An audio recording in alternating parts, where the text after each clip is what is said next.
নমস্কার, কেমন আছেন সবাই? এখন আমরা আছি কলকাতা স্টেশনে। আমরা একটা যাচ্ছি বিয়েবাড়ি, অনেক দূর, মালদা। আমার বান্ধবীর ভাইয়ের বিয়ে। অনেকটা ভোরবেলায় বেরোতে হয়েছে। আমার সাথে আছে আমার মা, দিদি, দিদির মেয়ে, সঙ্গে অনেক লাগেজও হয়েছে। বুঝতেই পারছেন বিয়েবাড়ি বলে কথা। আমার বর যাচ্ছে না, আমাদেরকে পৌঁছে দিতে এসছে কলকাতা স্টেশনে, ট্রেনে তুলে দিতে। পোস্ট করতে লেট হয়ে গেল।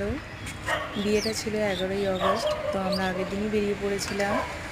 এত দূর থেকে যাচ্ছি, ওই জন্য আগের দিনই বেরিয়ে পড়েছিলাম।